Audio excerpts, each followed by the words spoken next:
You walk through your front door tonight and you spot it. A black ant marching across your kitchen floor like he owns the place.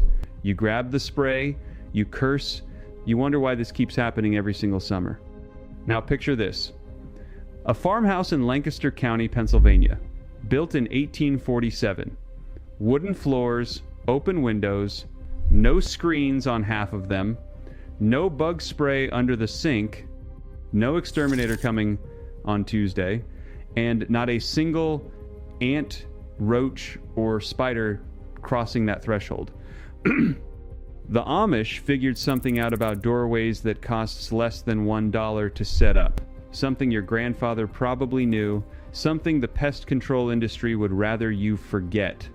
And tonight, before you go to bed, I am going to show you exactly what they place in every single doorway of every single home in Holmes County, Ohio.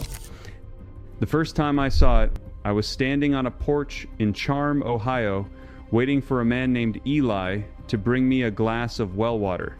I looked down at the threshold and I almost laughed, because what I saw made no sense to me at the time. I am going to tell you what it was, I am going to tell you why it works, and I am going to tell you the exact recipe one Amish grandmother shared with me, written down in a little notebook her own grandmother carried from Switzerland in 1872. This works in the house you already own. You do not need to rebuild anything. You do not need a contractor. You need about 15 minutes and a trip to the kitchen. So let me take you back to that porch and Charm. I bent down and looked at the door frame. Right where the wood meets the floor, there was a thin line of white powder. Not paint, not caulk, just a soft, chalky line running the full width of the door. I asked Eli what it was. He smiled and said, "That is what keeps the bugs honest." He brought me inside. Showed me the back door, same line. Showed me the cellar door, same line. Showed me the windowsills upstairs in the children's bedroom, same line, just thinner. The powder was a mix of three things: diatomaceous earth, powdered boric acid, and ground bay leaf. That is it. That is the entire secret. A blend that costs about $1 to make a batch large enough to treat every doorway in a 3-bedroom house, and it lasts the entire season. Now, I was skeptical. I had spent 23 years paying a pest control company $48 a month to spray chemicals around my foundation. That is over $13,000 across 2 decades. For a problem that an Amish grandmother solved with 3 things she could pull off her own kitchen shelf. So I did what any stubborn man would do. I went home and I researched it. Penn State Extension published a study in 2019 confirming that food-grade diatomaceous earth kills 90% of crawling insects within 72 hours of contact. The reason is mechanical, not chemical. The powder is made of fossilized algae called diatoms. Under a microscope, every particle has razor-sharp edges. When an insect walks across it, the powder cuts through the waxy layer on their exoskeleton. They dehydrate, they die. They cannot build immunity to it because there is nothing to be immune to. It is just sharp dust. Auburn University did similar work on boric acid in 2014. They found that when ants and roaches walk through it, they carry it back to their nest on their legs. The colony grooms itself. They ingest the powder. The entire nest collapses within 2 weeks. Not just the bugs you see, the thousands you do not see. And the bay leaf, that is the part that surprised me most. Cornell published research in 2008 showing that the compound in bay leaf called eucalyptol acts as a powerful repellent against ants, moths, and silverfish. It does not kill them. It tells them to turn around. It tells them this doorway is not for them. So you have 3 things working together. The bay leaf says, "Do not enter." The diatomaceous earth cuts the ones who ignore the warning, and the boric acid follows the survivors home and ends the entire colony. $1. 3 ingredients. Better results than a $13,000 pest contract. But here is where the story gets darker, because I started asking myself a question. If this works so well, and it has worked for hundreds of years, Why is it not in every hardware store catalog in America? Why did my own father, a man who built 2 houses with his hands, never mention it once? I went looking for the answer, and I found it buried in a USDA bulletin from 1923. The bulletin was called Farmer's Bulletin number 1379. It was distributed to rural households across Pennsylvania, Ohio, and Indiana. It described almost the exact recipe Eli's wife showed me: diatomaceous earth, borax, and dried herbs. The bulletin called it threshold powder. It was considered standard practice on every farm in those states. Then in 1947, the synthetic pesticide industry exploded after the war. DDT was being marketed as a miracle. Companies poured money into advertising campaigns telling housewives that homemade remedies were old-fashioned and dirty. The USDA stopped reprinting the threshold powder bulletins. By 1955, the recipe had vanished from Extension Service literature entirely. It did not disappear because it stopped working. It disappeared because nobody could patent it. Nobody could sell it for $48 a month. There was no profit in 3 things you can buy in bulk for pennies. Now, I want to tell you something. This doorway formula is one of 22. I spent 3 years inside Amish communities in Holmes County and Lancaster County pulling out every buried formula I could find.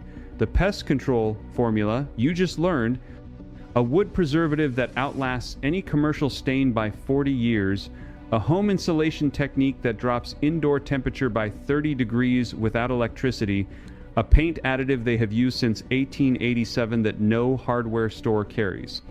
22 complete formulas, all of them documented, all of them tested on real houses. I put them in one place. It is called The Vault. The link is in the description. It is not a subscription. It is not a course. It is a field manual. You buy it once, you own it, go get it, then come back, because I am not finished. But the Amish kept printing it. They have a publication called Family Life that goes out of Aylmer, Ontario, and back issues from the 1970s contain the recipe almost word for word as I received it on that porch in Charm. They never threw the knowledge away. They just kept using it while the rest of us were sold something more expensive. Now, if you already own a house and you are thinking this only applies to people building from scratch, stay with me, because this next part is specifically for you. If your home was built before 1980, you have something working in your favor that newer houses do not have. Your door frames are not perfectly sealed. There are small gaps where the threshold meets the floor, where the door sweep does not quite touch, where the trim has pulled away from the jamb over the decades. Most homeowners see this as a problem. The Amish see it as the exact place where the powder belongs. Here is what to do this weekend. Buy 1 pound of food-grade diatomaceous earth, about $15 at any farm supply store or $8 online. Make sure the label says food grade. The pool grade version is chemically treated and dangerous to breathe. Buy a small container of borax laundry booster, $3 in any grocery store, and buy a jar of whole bay leaves. $2 in the spice aisle. Take 8 bay leaves and grind them in a coffee grinder until they are powder. Mix 1 cup of diatomaceous earth, a 1/4 cup of borax, and the ground bay leaf in a glass jar. Shake it. Now go to every exterior door in your house. Open the door, look at where the threshold meets the floor inside the house, sprinkle a thin line of the powder along that seam. Use your finger to push it into the gap. The line should be barely visible. You are not making a barricade, you are making a moat. Do the same thing under every windowsill on the ground floor. Do the same thing across the seam where your basement walls meet the basement floor. Do the same thing along the bottom of your garage door where it meets the driveway. The whole job takes about 20 minutes for an average house. The powder lasts roughly 4 months in dry conditions. If it gets wet from a rainstorm leaking under your door, you reapply that section. That is it. I did this on my own house in May of last year. I have not seen a roach, ant, or silverfish inside since. My wife asked me what changed. I told her $3 worth of dust changed everything. But there is one more piece I have not told you yet. And this is the piece that almost nobody outside of those Amish settlements knows. This is the part that completes the secret. Because the powder alone is good. The powder is what gets you 90% of the way there. But the Amish do one more thing at every doorway, and this is what gets them to 100%. This is what makes their homes truly impenetrable. I learned about it from an old Amish carpenter named Mose in his workshop just outside Berlin, Ohio, on a cold afternoon in November. He was 81 years old. He had built 14 homes in his life, and he asked me if I knew about the threshold wood. I did not. He pulled me over to a stack of door frames he was building for a young couple. He pointed at the threshold piece, the flat board you step over when you enter a house. He told me to smell it. I leaned down. It smelled like cedar, but underneath the cedar there was something sharper, something herbal, almost minty. He had soaked the wood in pennyroyal oil for 3 days before installing it. Pennyroyal is a wild mint that grows across the eastern United States. It was used by colonial Americans to repel fleas and biting insects. The oil is so powerful that a single drop can kill a tick on contact. The Amish discovered generations ago that if you soak the threshold wood in pennyroyal oil before you install it, the wood itself becomes a permanent insect repellent. The oil bonds with the wood fibers. It releases slowly over decades. It does not wash out. It does not fade for at least 15 years. Mose showed me a threshold he had pulled out of a house built in 1961. 63 years old. He scratched the surface with his thumbnail. The herbal scent rose right up. Still active. Still working. I went looking for documentation on this, and I found it in the most unlikely place. A book called The Pennsylvania German Cookbook, published in 1934 by Edna Ebby Heller. In the back of the book, almost as an afterthought, there is a section on household remedies. And there, on page 217, is a recipe for what she calls door oil. Pennyroyal cedarwood. A small amount of clove, mixed in a base of linseed oil, brushed onto thresholds, windowsills, and the bottoms of cabinet doors. She wrote that her own mother had learned it from a woman who came over from the Palatinate region of Germany in the 1840s. She wrote that every house she grew up visiting in Lancaster County had this oil on the wood. She wrote that nobody she knew had a bug problem. Then the book went out of print. The recipe was forgotten. Edna E.B. Heller died in 1981 with most of her work tucked away in small Pennsylvania historical societies that almost nobody visits. Here is how you do it on a house you already own. You do not have to replace your thresholds. That is the beauty of this. Buy a small bottle of pennyroyal essential oil, about $10 online. Mix 20 drops into a quarter cup of pure linseed oil. Take a clean rag, get down on your knees at your front door, wipe the mixture onto the wooden threshold, and let it soak in. Do the same to the back door, the cellar door, and any wooden windowsill on the ground floor. The wood will drink it up over about an hour. Wipe off any excess with a dry cloth. The smell will be strong for the first day. By the third day, you barely notice it, but the bugs notice it. They will not cross that wood. A word of caution. Pennyroyal oil is toxic to cats and to pregnant women in concentrated form. Use it only on exterior thresholds, never inside a closed bedroom, and keep the bottle locked away. The Amish know this. They have known it for 200 years. The oil goes on the doorway, where the wood absorbs it and the air dilutes it, not in living spaces. So now you have the full system, the powder along the seam, the oil in the wood. Together they create what Mose called a clean threshold, a doorway that does its job without you ever thinking about it again. Total cost for an average 3-bedroom house, about $28. Total time, about 1 hour. Total duration of effectiveness, 4 months for the powder, 15 years for the oil. Compare that to what you have been paying. That comparison does not end at the doorway. There are 21 more places in your home where the same thing happened, where something that worked for 200 years was quietly replaced by something that costs you every single month. I collected all of them, 22 formulas, 1 field manual. It is called The Vault. Link is below. Now let me tell you about the hinges. I want you to think about something for a moment. Your grandfather probably knew this. His mother probably taught it to him. Somewhere in the chain between him and you, the knowledge was lost. Not because anyone in your family forgot it on purpose, but because 100 different advertising campaigns convinced an entire generation that the old way was dirty, primitive, and ineffective. And the new way, the expensive way, the chemical way, was progress. It was not progress. It was a sales pitch. The Amish never bought the pitch. They kept doing what worked. Now you know what they know. If you are the kind of person who believes that real knowledge has been quietly pushed aside to protect someone else's profit, you already understand why this video matters. You already know there are dozens more of these techniques sitting in old farmhouses and Amish workshops waiting for someone to ask the right question. So here is my question for you. When you go to your front door tonight and you look down at that threshold, what is the first thing you are going to do? Are you going to start with the powder, or are you going to track down the pennyroyal oil first? Tell me in the comments. I read every single one, and I want to hear which part of this you are going to try this weekend. If this gave you something useful, subscribe, not because it helps me, because there is a movement of people right now, men and women in their 50s and 60s and 70s, who are taking back the knowledge that was taken from their grandparents. We share what we find. We do not let it disappear again. Next week, I am going to show you what the Amish put inside their walls during construction that keeps their houses 30 degrees cooler in summer without a single air conditioner. It is not insulation. It is not a fan.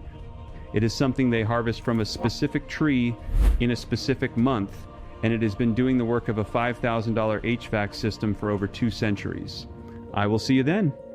Before you click away, though, I want to give you more. Because the truth is, what I shared with you so far is only the doorway. It is only the threshold. And if the threshold works the way I described, then you have to ask yourself, what else is sitting in those old farmhouses that we have forgotten? So let me keep going. Let me give you the rest of what I found. Because once you understand the principle, the rest of the house starts to make sense in a way it never did before. Let me take you back to 1847, to a small farmhouse outside Lancaster County, Pennsylvania.